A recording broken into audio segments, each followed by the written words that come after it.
Hey, it's me, your buddy, DFS. I'm here today, Show and Tell special G.I.Joe Snake Eyes from ThreeZero. This is their first 1/6 scale Joe to come out, and they're gonna have later this year, I believe it's Storm Shadow, retail around $150. Let's see, first and foremost, you get a little warranty with these things. So, you know, that $150, it says it'll cover you for maybe a little over a year if you cover the shipping costs on repairs. So, I think it's worth it. The instruction sheet is just one little thing like that. But let's get to the review. Show and tell. Yeah.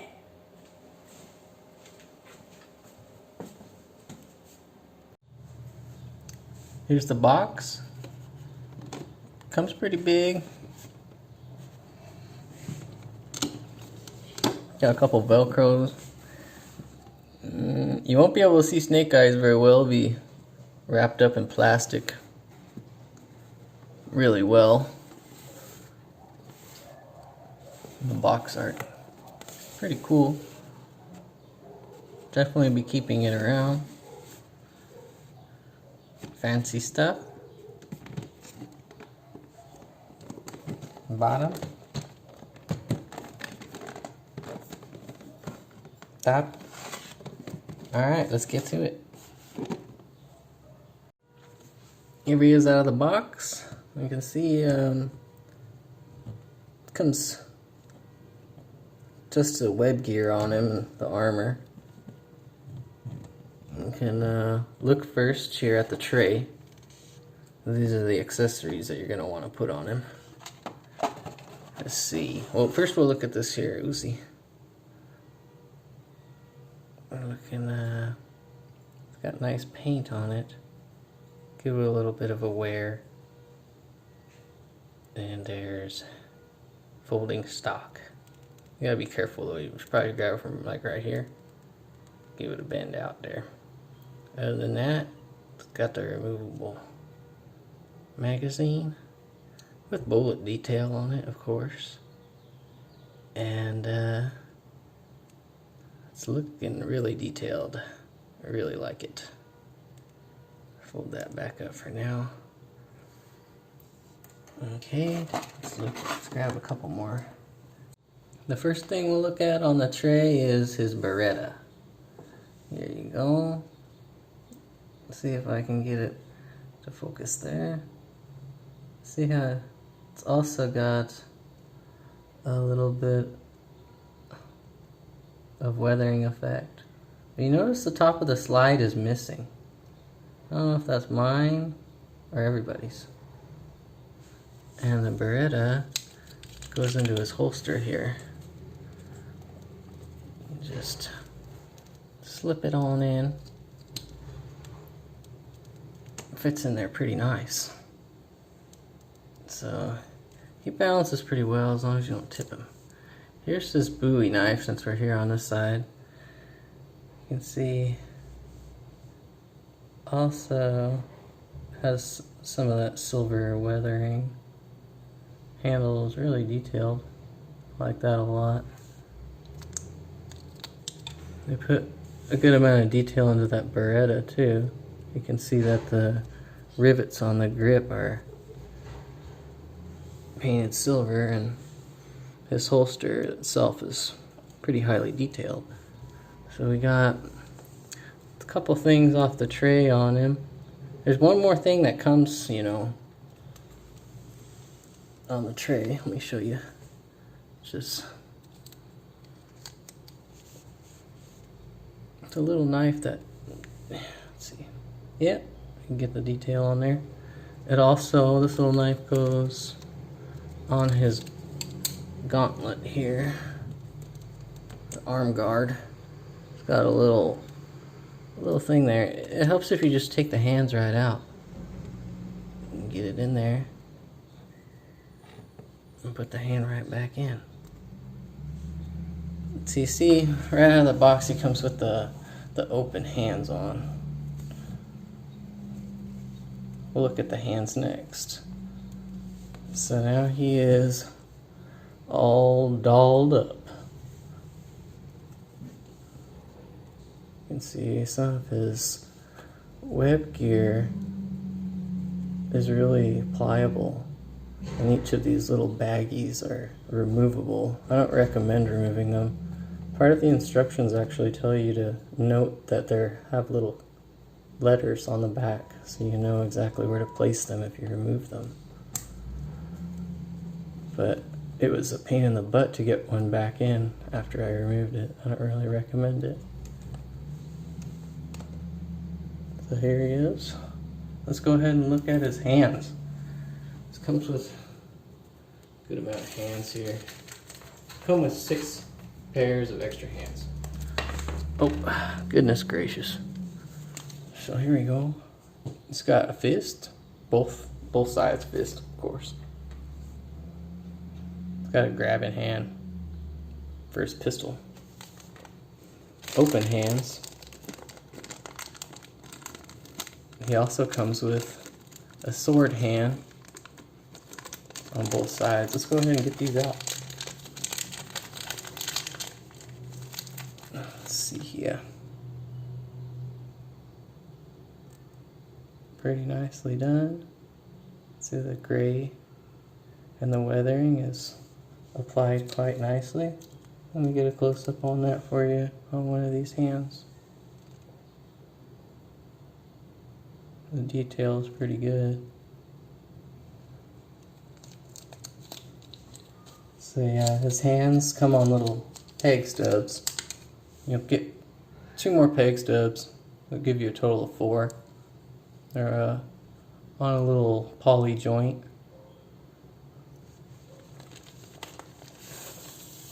Then you'll get tray, the swords. Some people might have a problem getting these guys out of the tray. I recommend there's a little tab that holds it over here and one that holds it over this way. If you just give them a little kink, they'll come right out. Not the sword, the plastic tray. See?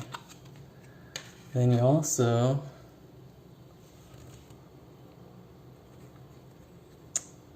will get this kind of, I call it a bandolier, but it's for his swords. So here you go. Oh.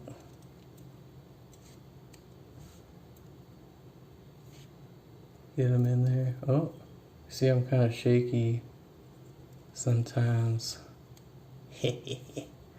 So get this guy on him. Gonna have to grab over here. Yank his head off. You just give it a little. Hear that? And then go ahead and raise his arm like he's in school. Oh, goodness gracious. Doing stuff on camera.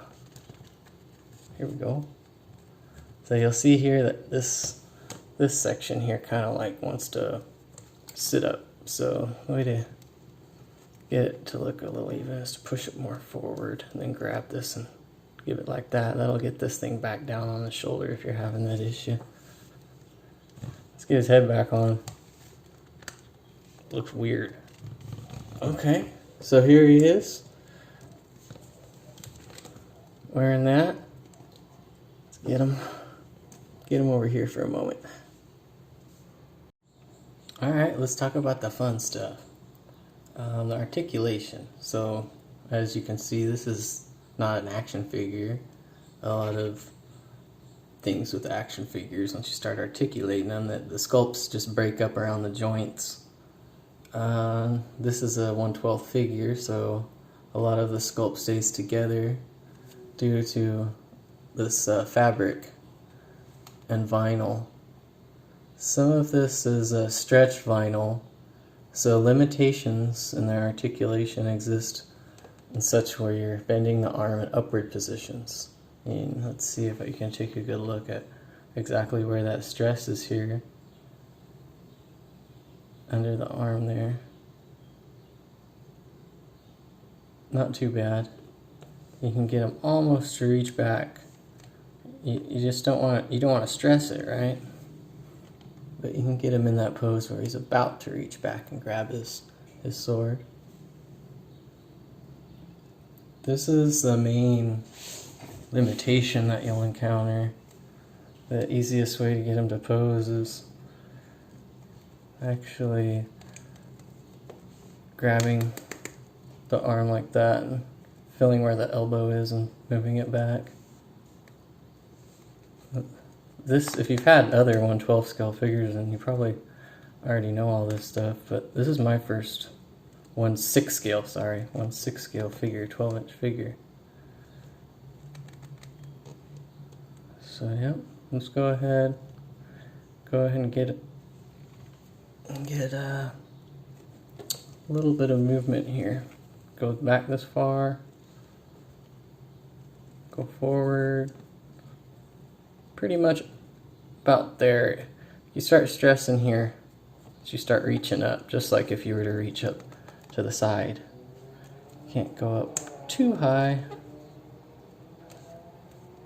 Fabric does give. Go ahead and give those joints firm. His head looks up pretty well. Looks really animated when he poses. You can see his ball joint was showing on his wrist there. I'll show you how this cloth handles that in a minute. Here, got backward articulation and knees. Forward articulation about, let's see, get him about that high, I would say. Not a high kicker. Not a real high kicker. But yeah, his knee can go a little bit. Got a little bit of that Chung Li. So his stance gets kind of wide. I'm not sure how much we can stress that stance, because you could see the fabric there wants to separate if you were to really stress it.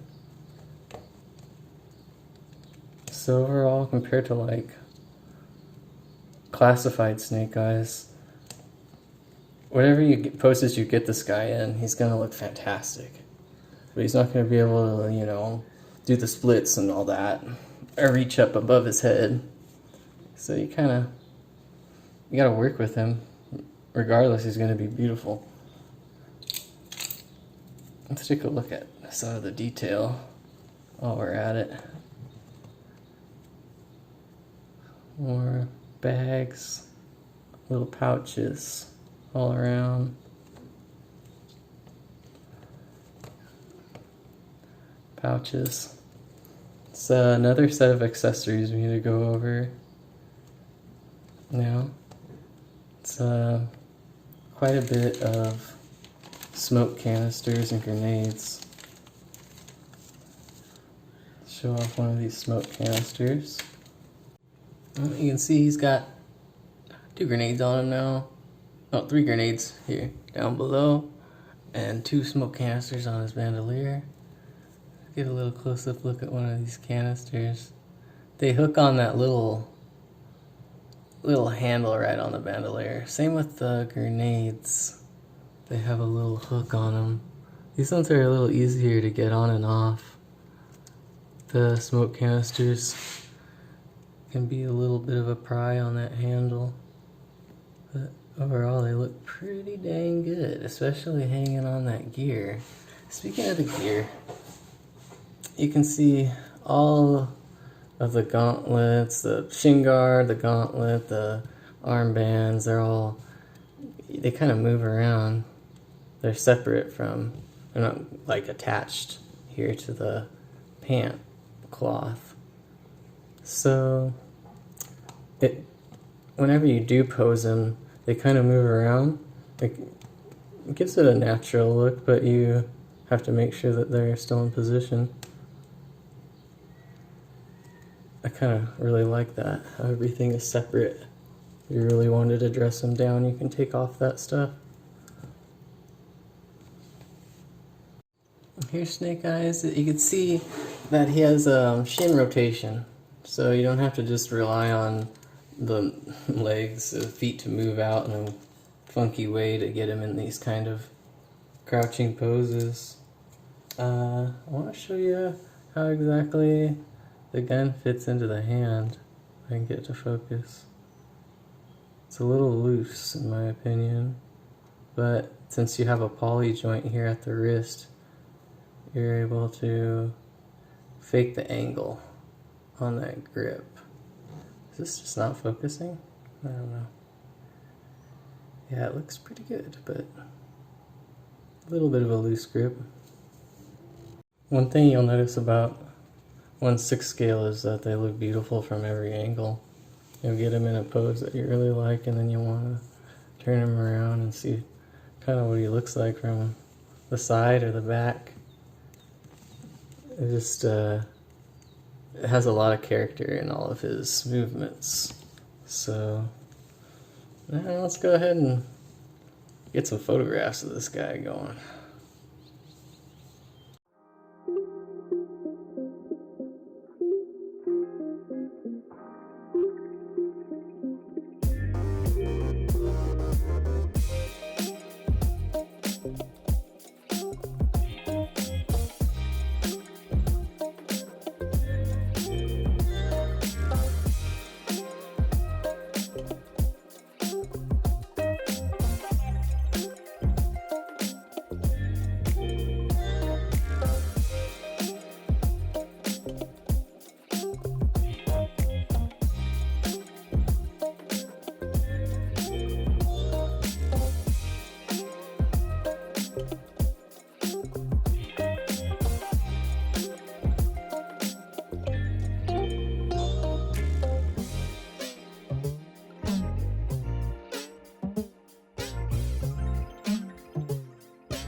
Folks, thank you very much for watching my review on ThreeZero Snake Eyes.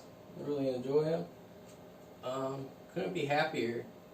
Kind of, debating on Storm Shadow. He's got the seamless arms, and I think they're made out of some kind of like a silicone. And, that ain't too good on holding up long. So gotta contemplate a little bit further, given that warranty is only a year. But overall, I think this figure is probably something, if you really like Snake Eyes, you should probably pick it up. Well, that concludes my show and tell, guys. Hope you enjoyed it. Give me thumbs downs and thumbs ups and thumbs all around. Take care. DFS signing out.